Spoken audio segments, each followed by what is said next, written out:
سورہ ہالینڈ سے ایک دوست نے یہ سوال بھجوایا ہے کہ گزشتہ تمام انبیاء کے مقابل پر حضرت مسیح ناصری علیہ السلام کے متعلق یہود بہت ہی زیادہ بغض اور عناد رکھتے ہیں اور دوسرے سب انبیاء سے بہت زیادہ اعتراضات آپ پر کرتے ہیں، حالانکہ آپ ایک مقدس وجود اور اولوالعزم پیغمبر ہیں۔ سوال یہ ہے کہ اس خصوصی بغض و عناد کی کیا وجہ ہے؟ اول تو یہ دعویٰ غلط ہے۔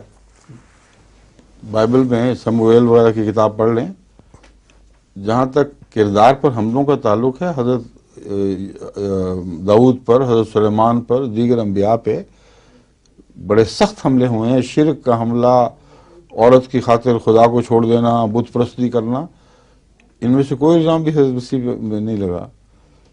تو ایک فرضی بات بنائی گئی ہے، سوال کرنے والے نے فرضی بات اس لیے گھڑی ہے کہ مسیح کا ذکر بہت چلتا ہے، تو ان کے دماغ پر اور بائبل پڑھی نہیں، تو ایک فرضی نتیجہ نکال لیے۔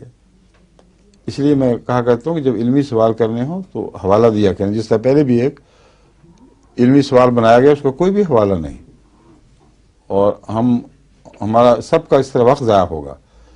یہ مجلس کوئی مقامی مجلس تو نہیں ہے اتفاقاً جو مرضی پوچھ لو، یہ عالمی مجلس ہے، اور اس میں سب کے وقت کی قیمت کی ہم پر ذمہ داری ہے، سمجھ گئے؟ اس لیے سوال ہی غلط ہے۔ بغض و عناد جو ہے آخری صورت وہ اس لیے ہے کہ وہ ایک انقلابی نبی تھے جن کے اندر مسیحیت کے لقب نے ایک الگ مقام پیدا کیا ہے۔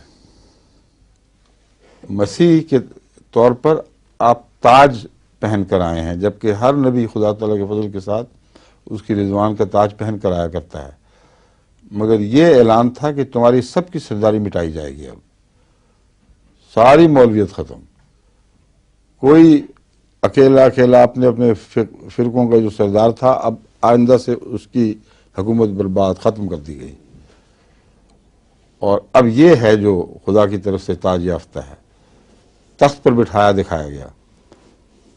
اب یہ دور ہے شریعت کی تبدیلی کی نہیں، سلطنت کی تبدیلی کا۔ تم سب لوگوں کی سلطنت ختم کر کے اس کو معمور کیا گیا ہے۔ حضرت رسول اللہ صلی اللہ علیہ وآلہ وسلم نے اسی مضمون کو حکم عدل کہہ کے بیان فرمایا کہ جب مسیح آئے گا تو یاد رکھنا وہ حکم اور عدل بن کے آئے گا۔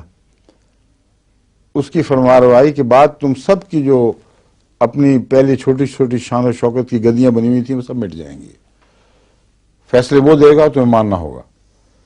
تو معمولیت کی ایک یہ بھی شان ہے جہاں حکم اور عدل کا مطلب ہے ماننا لازم ہے، اس کا فیصلہ خدا کا فیصلہ سمجھا جائے گا، اور کیونکہ خدا ہی سے اذن پا کر وہ کرے گا۔ تو مسیح کے متعلق جو باتیں آنے والے مسیح کے متعلق رسول اللہ صلی اللہ علیہ وسلم نے بیان فرمائیں، مانن وہی باتیں پہلے مسیح کے متعلق بھی تھیں، اور یہ ایک بہت بڑا فرق ہے۔ سب سے زیادہ تکلیف جو مذہبی رہنما ہیں ان کو اپنی سرداری ٹوٹنے کی ہوا کرتی ہے، اس لیے ہر صاحب شریعت نبی کی شدید مخالفت ہوتی ہے، اور جو غیر شارع نبی ہیں ان کی مخالفت ویسی شدید نہیں ہوتی، سوائے اس کے کہ وہ مسیحیت کا کردار ادا کرنے آئیں۔ انبیاء بنی اسرائیل کی مخالفت میں بعض گروہوں نے الزام تراشی بہت کی ہے، مگر قیامت کا شور کر کے اس پہ حملہ کر دیا اور سب نے، یہ نہیں ہوا۔ یہ فرق اگر وہ ان کے ذہن میں ہے تو پھر یوں بیان ہونا چاہیے کہ اس پر ہجوم کر دیں، اس کو مٹانے کی کوشش کریں، یہ ٹھیک ہے، مگر الزام تراشی کی والی بات غلط ہے۔ الزام تراشیاں پہلے انبیاء پہ بہت زیادہ ہوئی ہیں، مگر مسیح کے وجود کو اپنے سارے جو کہانت کی سرداری کا نظام تھا اس کے خلاف سمجھا گیا۔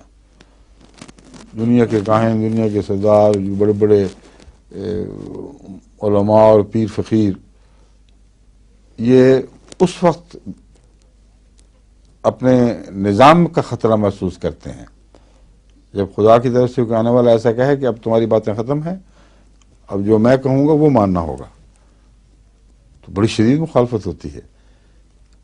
مسیح علیہ السلام کی اسی لیے مخالفت ہوئی ہے، باقی مجددین کی کیوں نہیں ہوئی اتنی زیادہ؟ وہ مامور من اللہ بمانے امتی نبی نہیں تھے، اور انہوں نے بیک وقت یکسر تمام دنیا کی مذہبی سرداریوں کو اپنے تابع کہنے کا اعلان نہیں کیا، حکم عدل نہیں بنے۔ کون سا ایسا مجدد ہے جو ساری دنیا کے لیے حکم عدل بننے کا دعویٰ ہی لے کر آیا ہو؟ صرف مسیح موعود علیہ السلام ہے۔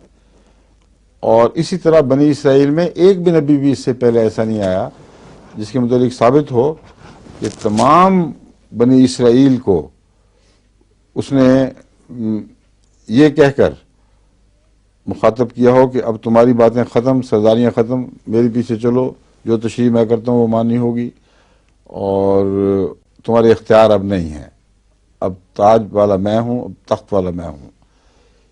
یہ مسیح کی شان اتنی نمایاں ہے کہ اس نے ایک ہنگامہ برپا کر دیا۔ بس threat to the old order ہے بنیادی بات۔ پیغام چاہے کتنا ہی نرم ہو، یہ بہانے بناتے ہیں پیغام کے کہ یہ غلطیاں وہ غلطیاں ہیں اس لیے ہم دشمنوں میں، بالکل سب جھوٹ ہے۔ مسیح کے پیغام میں کون سی ایسی ظالمانہ باتیں تھیں جو انگیخت کرنے والی ہوں؟ ایک گال پہ تھپڑ مارو، دوسرا آگے کر دو، کوئی قمیض مانگے تو کوٹ بھی اتار کے دے دو۔ یہ کون سا پیغام ہے جس میں آفینس ہے؟ اس لیے اس پیغام کو آفینس کہنے کے ان کو ہمت بھی نہیں پڑی۔ بس یہ کہتے تھے تاج ہے نا تمہارے پاس، تاج کہاں ہے دکھاؤ، تخت کہاں ہے تمہارا، آسمان سے تمہارا پہلے اترنے والا کیوں جسمانی طور پر نہیں اترا؟ یہ عذر رکھے ہوئے تھے۔ اس کے نتیجے میں اتنا غصہ کہ کسی کو سولی پہ چڑھا دو، یہ تو ہو ہی نہیں سکتا۔ یہ یقین تھا ان کو کہ اس شخص میں انقلاب کی طاقت ہے، اور یہ غیر احمدی علماء کو حضرت مسیح موعود علیہ السلام کے زمانے میں بھی دل میں یقین تھا، اب اس نے انقلاب برپا کر دینا ہے، ہماری سرداریاں ختم۔ چنانچہ وہ ابوالکلام آزاد کے بھائی جو اخبار نکالتے تھے، اور کیا نام تھا ان کا، مرزا حیرت، حیرت دہلوی، حیرت دہلوی تھے نا، وہ بھائی تھے، کون تھے؟ یہ عبارت ابوالکلام کی طرف بھی منسوب کی جاتی ہے، میں اس لیے کہہ رہا ہوں، چلی ہوئی ہے ہمارے بعض مناظرین اور علماء کے درمیان، یہ کس کا کلام ہے؟ مگر مرزا حیرت دہلوی نے جو تبصرہ لکھا اس میں یہ بات اس بات کا اقرار کیا کہ ہمیں اختلاف تھا مرنے والے سے، یہ تھا وہ تھا، مگر اس سے انکار نہیں کہ اس کی مٹھی میں انقلاب کے تار الجھے ہوئے تھے، اس کی انگلیوں کے ساتھ، اس کی مٹھی میں وہ طاقت کی وہ بیٹریاں تھیں جس نے ایک زلزلہ برپا کر دیا ساری مذہبی دنیا میں۔ تو جو مسیح کی صفات ہے وہ ساری حضرت مسیح علیہ السلام کے اندر انہوں نے تسلیم کر لی، اور دشمن اس وجہ سے مخالفت کرتا ہے، وہ جانتا ہے کہ اب ہمارا دور لد گیا، اب ایک نیا دور آنے والا ہے۔ ان سب کی یہ وجہ مخالفت کی، مولوی جتنے بھی لگے ہوئے بیچارے وہ جانتے ہیں احمدی ہوئے لوگ تو سرداریاں ختم ان کی، نہ پیر کی گدی رہے گی، نہ فقیر کی، نہ مولوی کی سرداری۔ جب خلافت کا نظام آ جاتا ہے تو اس کے بعد یہ مسیح علیہ السلام کا تو اصل تو وہی مقام ہے نا، مگر آپ کی نمائندگی میں آگے خلافت کا نظام چل پڑا ہے، وہاں مولوی پیر فقیر کہاں جاتے ہیں؟ کچھ بھی نہیں رہتے۔ احمدیت میں کہاں ہیں؟ سب علماء اپنے مقام کو سمجھتے ہوئے، اور ان کے جتنے بڑے عالم اتنا ہی بڑا ان کے اندر انکسار، اور اگر وہ احمدیت سے باہر ہوتے تو انہوں نے پتہ نہیں کیا کیا دعوے کر بیٹھنے تھے۔